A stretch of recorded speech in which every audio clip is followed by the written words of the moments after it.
சத்தியம் தலை கார்க்க தசரதன்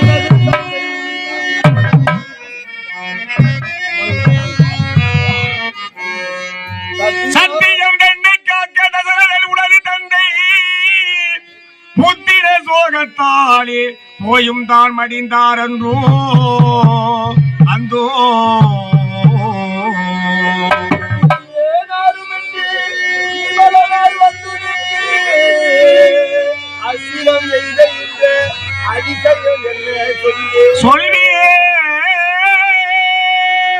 சொல்வேன்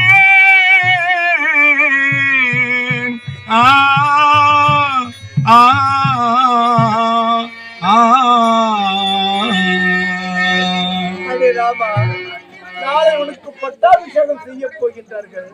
அதனால் மந்திரம் என்று சொல்லக்கூடிய கூனி உன்னுடைய சித்தமையின் மனதை நல்ல மனதை கெடுத்தால். ஏன் கெடுத்தால்? தன் மகன் பரதன் நாடாள வேண்டும், ராமன் காடு போக வேண்டும் என்று உடைய சித்தனையின் அதாவது மனதை கெடுத்ததினால் என்ன செய்தார்? இந்த நாடே அயோத்திக்கு நாடே மாடே மாளிகை அத்தனையோ அலங்கரித்திருக்கின்றது, நீயோ மன்னனாக போகின்றார். காலை வேளையில் நீ மன்னனாக போகின்ற என்று உனக்கு அனைத்து ஆடை ஒதுக்கிக் கொண்டிருக்கிறார்கள். அந்த நேரத்தில் உன்னுடைய சித்தனை வந்து என்ன சொல்லுகின்றார்? மகனே ராமா, உன்னுடைய தந்தையின் வாக்குப்பா, தசரனுடைய தந்தையின் வாக்கு தன்னுடைய அதாவது 7 ஆண்டு போக வேண்டும் என்று உலகம் எல்லாம் ஆழிசூழ் உலகம் எல்லாம் மரதனி ஆலனி போல்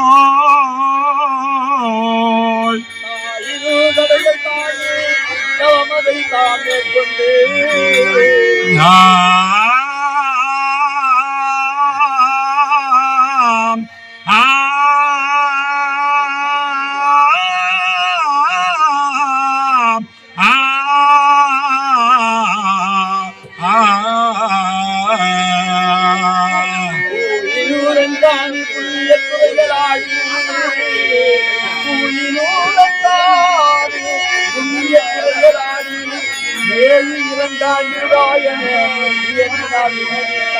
தந்தை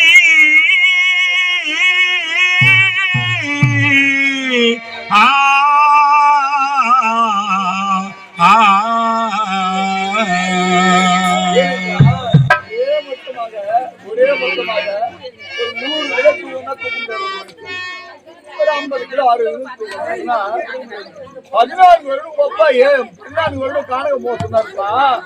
உன் தம்பி பரதன் 14 வருடம் நாடாக சொன்னார். நீ வருத்தப்படுவாய், நிலைமை என்ன ஆகும் என்று மறைமுகமாக சொல்லுகின்றார்.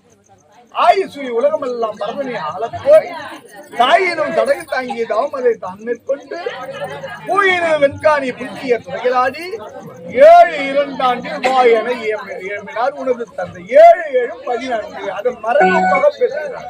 அந்த வார்த்தையை கேட்டு தாய் சொல்ல தட்டாமல் தந்தை சொல்லை பரிபாலனம் செய்ய வேண்டும் என்று நீ கானகம் புறப்பட்டாய். புறப்படும் செய்து உன்னுடைய மனைவியை நீ சென்று பார்க்கும் சமயத்தில் உன்னுடைய மனைவி ஜானகியும் புறப்பட்டார். உன்னுடைய சகோதரன் லட்சுமணனும் அண்ணா நானும் வருகிறேன் என்று லட்சுமணனும் புறப்படும். மூவரும் புறப்படும் சமயத்திலே ஓட்டிக் கொண்டிருந்தான் குகன். அக்கறை கொண்டு போய் விடுவேன் என்று கேட்டான். சுவாமி 14 வருடம் இங்கே நீங்க நாட்களை கழித்து விடுங்கள், நான் உங்களுக்கு பணிவிட வேலையில செய்கிறேன் என்றார். இல்லை குகா, தந்தை சொல்லி நான் கட்டக்கூடாது, தாய் சொல்லை பரிமாணம் செய்ய வேண்டும் என்று அக்கறை கொண்டு போய் விட்டார். அக்கறையை கொண்டு போய் விட்ட காலத்திலே பன்னக சாலை ஒன்று அமர்த்தி உன்னுடைய மனைவியை ஜானகியை பன்னக சாலையை அமர்த்தி என்ன செய்தார்? பொய்மானை ராவணன் அனுப்பி வைத்தான். செல்லும் சமயத்தில்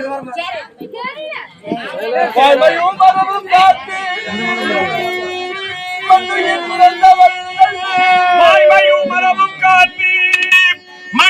துறந்த வல்லல் தூயவள் மைந்தரியே பரதன் முன் தோன்றினாயே அப்பா.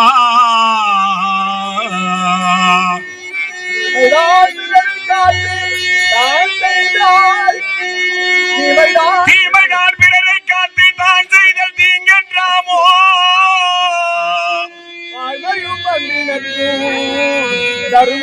கழுவி நின்றாய்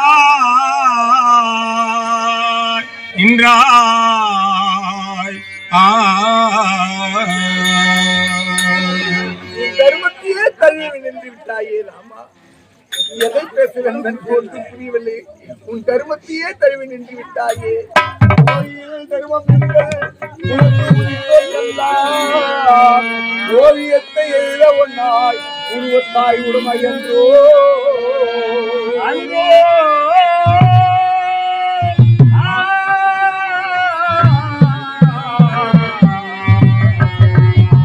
அவியந்தனகன் தந்த அன்னத்தில் அமைதி வந்த அவியந்தனகன் தந்த அன்னத்தில் அமைதி வந்த ஏழு நிலைக்கணும் போலும் செய்கை ராமா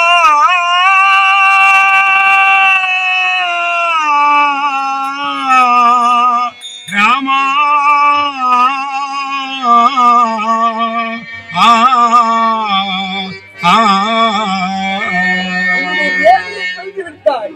அதனால் மாட மாளிகை கூட கோபிலம் மலர் பஞ்சனை மயிலாசனம் மரகத நாற்களி அத்தனையும் திறந்து விட்டோம் என்று இக்காரியத்தை செய்தார்கள். இல்லை ஆட்சி அதிகாரம் பரிவாரம் அத்தனையும் மறந்துவிட்டு வந்து விட்டோம் என்று இக்காரியத்தை செய்தாயா? இல்லை உன் மனைவியை தென்னிலங்கை வேந்தன் ராவணன் கொண்டு சென்றானே, அதனால் மனைவியை பிரிந்து பைக்கியம் பிடித்து பித்தம் தலைக்கு மேல் ஏறி இக்காரியத்தை செய்தாயா? அடே ராமா, நீ மட்டும் ஒரே ஒரு வார்த்தை உரைத்திருந்தால் போதுமடா.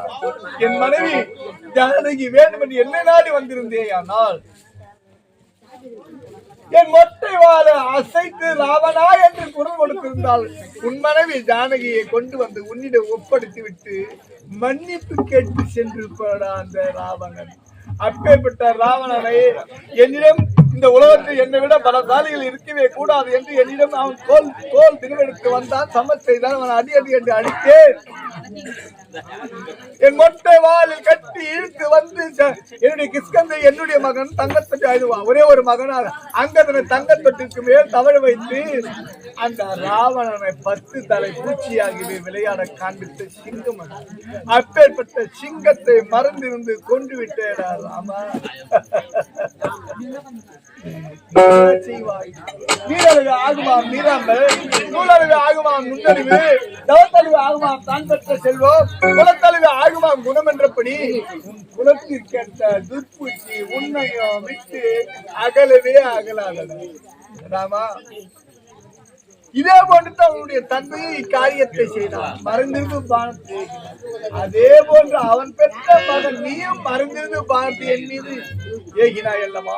எப்படி உன்னுடைய தந்தை உன் தந்தை தசரதன் ஒரு சமயம் கானகம் சென்றான் யானைகளை வேட்டையாட வேண்டுமே என்று. கானகம் சென்று யானைகளை வேட்டையாடினான். வேட்டையாடும் சமயத்தில் அந்த யானையெல்லாம் அடிபட்டு விரண்டோடி வீழ்ந்தது, ஓடியது, வீழ்ந்தது, ஓடியது. இருப்பினும் அந்த நேரத்தில் குருபுத்திரன் என்பவன் தலபோசா முனியுடைய மகன் குருபுத்திரன் அவன் என்ன செய்தான்? தலபோசா மகனும் தன்னுடைய தாய் தந்தைகளை கண் பார்வையானவனால் மகனே என்னை காசி யாத்திரைக்கு அழைத்து செல்கிறான்.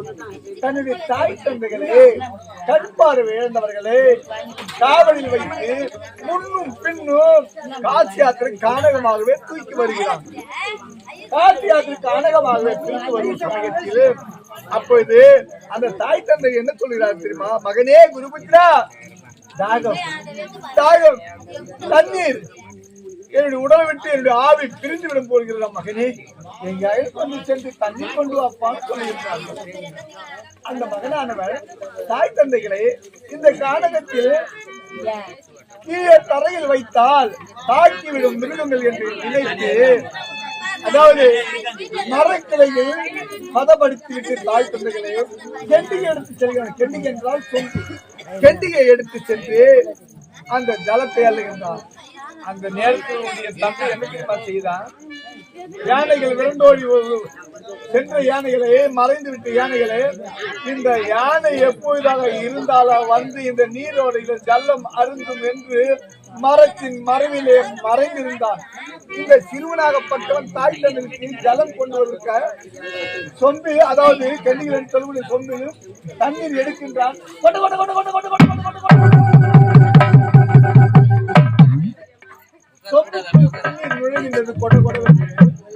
அந்த நேரத்தினுடைய தந்தை மரத்தின் மறைவிலே மறைந்திருந்தால் என்ன செய்தான் தெரியுமா? யானைதான் வந்து ஜலம் அருந்துகிறது என்று நினைத்து மறைந்திருந்தபடியே பானத்தை ஏகினான். அரியா சிறுவன் மார்பை தைத்தது. அம்மா அப்பா அப்பா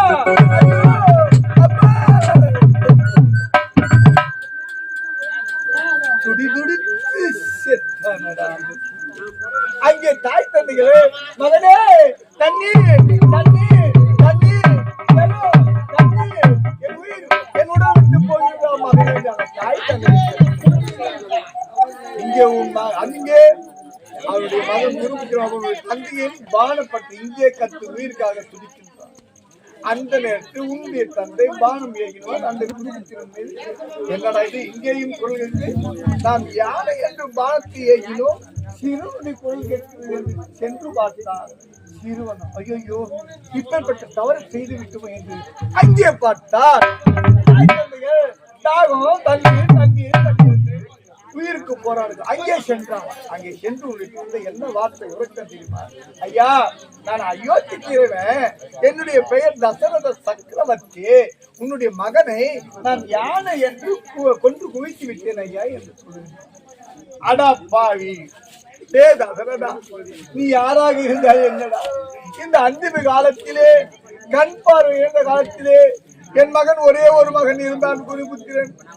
கானகம் சொல்லுகின்றோம், நாங்கள் காசி யாத்திரைக்காக புண்ணிய துறைகள் ஆட வேண்டும், நான் முக்தி அடைய வேண்டும் என்று புறப்படுகின்றோம். இந்த நடுப்பாதையை என் மகனை கொண்டு குவித்து விட்டேடா தசரதா. ஏய், நான் எப்போ என்னுடைய மகனுடைய சோகத்தால் நான் எப்படி இருக்கின்றனோ அதே போன்று உன்னுடைய புத்திர சோகத்தால் நீ இறக்க கடவுள் என்று சாபம். ராமா, தன்னுடைய மகன் பரதன் 14 வருடம் நாடாள வேண்டும், ராமன் காடு போக வேண்டும் என்று உடைய சித்த அன்னை கைகேயி வளத்தை கேட்டார். மகனே ராமா, இந்த அரண்மனையில் பூமி இது நடந்தவன் உடைய பாதை எப்படி நடக்கும், 14 வருடம் எப்படி இருப்பாய் என்று புத்திர சோகத்தாலே அப்படியே தலபோசா முனிவர் எப்படி புத்திர சோகத்தாலே செத்தானோ அவங்க சாப்பிட்டான் ஒப்பனுக்கு தசரன். அதே போன்று உன்னுடைய புத்திர சோகத்தாலே அந்த தசரன் உன்னுடைய தந்தையை செத்தான். என்னடா விழிக்கின்ற பெருமான் மிக திறமையாகவே பேசுகிறாய், ஏன் பேச மாட்டாய்? தம்பியை துரத்தியவன் தையை வசப்படுத்தி, தம்பியை துரத்தியவன் தையலை வசப்படுத்தி, தம்பியை துரத்தியவன் தையை வசப்படுத்தி,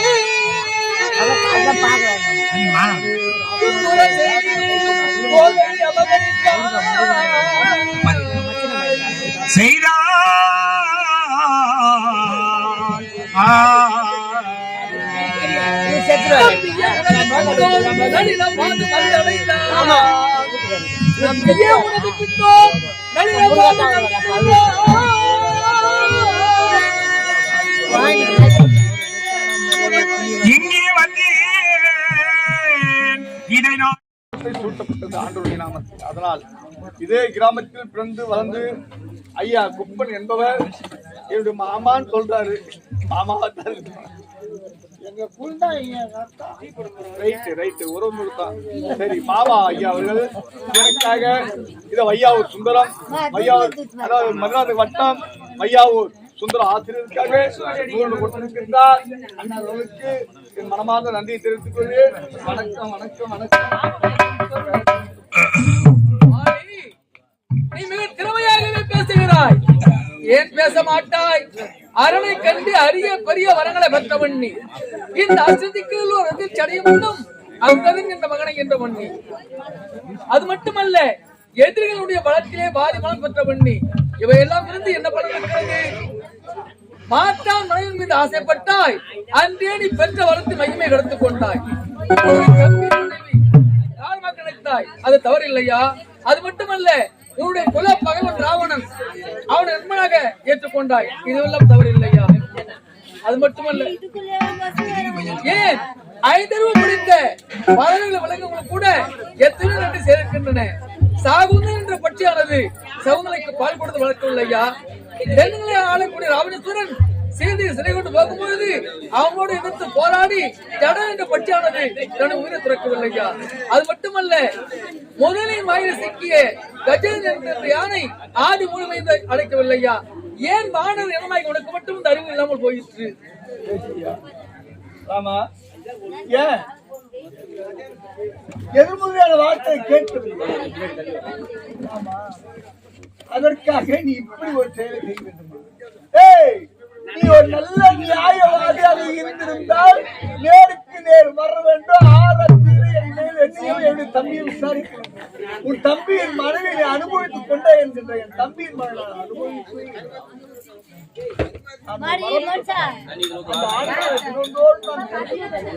அதாவது என் தம்பியின் மீது இருக்கக்கூடிய கோபத்தை என்னுடைய தம்பியின் மனைவி உரிமையை என் மனைவியோடு அணைத்து வைத்திருக்கின்றேன். ஆகவே நீ ஆரத்திலே 20 அழைத்திருக்க வேண்டும், ஆரத்தீர விசாரிக்க வேண்டும், தப்பு செய்ததற்கு தக்க தண்டனையை கொடுத்திருக்க வேண்டும். நற்காரியத்தை விட்டாய், துர்காரியத்துக்கு ஈடுபட்டாய், அடுத்தவனோடு என் தம்பியோடு துணைக்கு நின்றாய், அறிவு கெட்டாய், அம்பு என் மீது விட்டாய். ராமா, நீ மட்டும் ஒரு வீரனாக இருந்தால் முன் போன்ற வீரர் எத்தனை வீரர்கள் நேருக்கு நேர் நின்று இந்த வாரியோடு சமன் செய்து இருந்தேயானால் அடுத்த அதற்காகத்தான் நீ மரத்தின் மறைவிலே மறைந்திருந்து என் பானத்தை இந்த பானத்தை செய்ததெல்லாம் அதர்மம், தர்மமே இல்லை. பார்த்தாயா? பரவாயில்லை. வாலி, நீ என்ன செய்வாய்? நீ அஞ்ஞான எல்லையை முடிவு கொண்டிருக்கிறாய். இப்பொழுது பார், என்னுடைய மெஞ்ஞான ஒளியை தருகிறேன். நான் யார், நீ யார் என்ற விளக்கத்தை தெரிந்து கொள்வாய். உன் தம்பி மறுவதற்கு அழைத்து தந்தைக்கு ஒரு கருமத்தை செய்தாய். பஞ்ச வடிவிலே நின்று ஜடாய்க்கு ஒரு கர்மத்தை செய்தாய். இந்த மலைவாக்கிலே வந்து இந்த வானர தலைவனுக்கு ஒரு கர்மத்தை செய்தாய். ஆனா இந்த நேரத்தில் அஞ்ஞானத்தை மெய்ஞானத்தை நீக்கி மெய்ஞானம் அளிக்கிறாய் என்கின்றார்.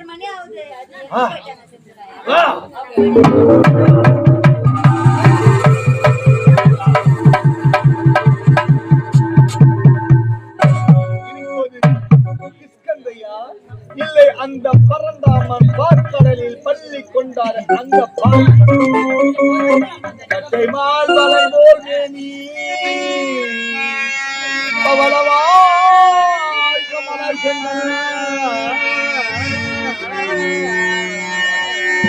அச்சை மாமலை போல் மேனி பவளவாய் கமல செங்கல் அயர்தான் கோயில்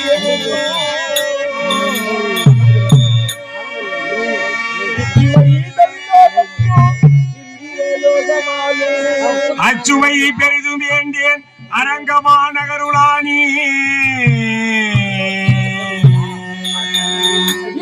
சக்கர கோதத்தோடு காட்சியளிக்கக்கூடிய பரந்தாமா அளவில்லாத ஆனந்தம். சுவாமி, நீதியை மறந்து நேர்மையை மறந்து மழக்கத்தின ஒரு நீ யார் என்று இப்பல்லவாய் தெரிகின்ற சுவாமி. கிராதா யுகத்திலே, அதாவது வைகுந்தத்தில் நீங்கள் இருக்கும் சமயத்தில் ராவனுடைய அக்கிரமம் அதிகமாகிவிட்டது என்று தேவர்கள் உன்னிடம் வந்து முறையிட்டார்கள். ராவணனை கிரேதா என்று அழிக்க முடியாது, கிரேதா என்ற ஒரு யுகம் எடுக்க வேண்டும். அந்த கிரேதா யுகத்திலே தேவேந்திரா, நீ வானர தலைவன் வாலியாக பிறக்க வேண்டும். சூரியனுடைய அம்சமோ சுக்கிரனாக பிறக்க வேண்டும். என்னுடைய மைத்துனர் ஈஸ்வரனுடைய அம்சமோ ஆஞ்சநேயனாக பிறக்க வேண்டும். கூனி என்று சொல்லக்கூடிய சரஸ்வதி என்று சொல்லக்கூடிய கூனி மந்திரையாக பிறக்க வேண்டும். பிரம்மா ஜாம்பவேந்தராக பிறக்க வேண்டும். என்னுடைய பஞ்ச சைவங்கள் பரதன் சத்துக்களாக பெற்க வேண்டும். உன்னுடைய ஆதி சேடனோ உனக்கு தம்பி லட்சுமணாக பிறக்க வேண்டும். நீங்கள் வைகுந்தத்தில் இருக்கக்கூடிய ஆண்டவனாக இருக்கக்கூடிய சீமந்த நாராயணன் அயோத்தியா ஆளக்கூடிய தசரத சக்கரவர்த்திக்கு நான் மானிட உருவளிக்கப் போகின்றேன். ராமனாக பிறப்பேன். என்னுடைய லட்சுமியோ மிதலிமா நகர ஆளக்கூடிய ஜனகனுக்கு ஜானகி சீதையாக பிறப்பார்.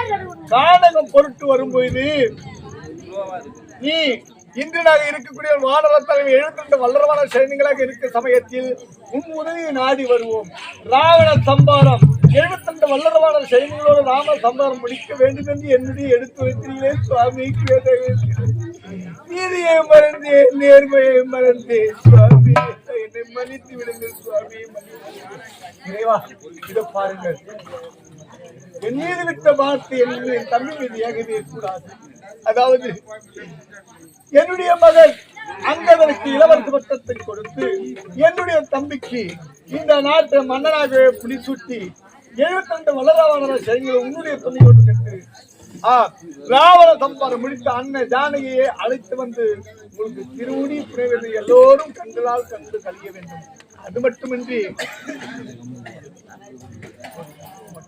சுவாமி, இந்த மோட்ச பிரதேசம் இந்த கிராமத்திலே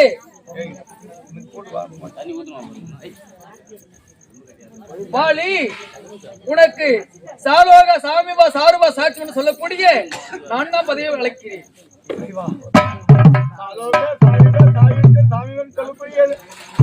நான்காம் பதிவாளி இது பார்த்தாயா? மனிதர்கள் பிறப்பு ஒரு நாள், இறப்பு ஒரு நாள்.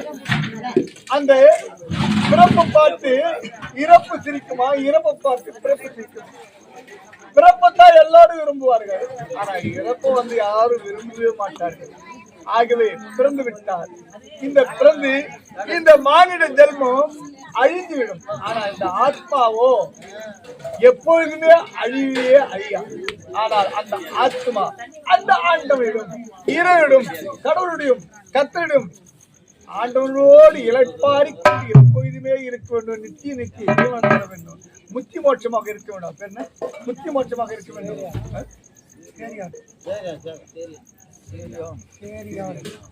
சேரியான் ஐயா என்பவர்கள் ஆண்டவனோடு இளைப்பாறிக் கொண்டிருக்க வேண்டும். முத்தி மோட்சம் அடைய வேண்டும். அது மட்டுமின்றி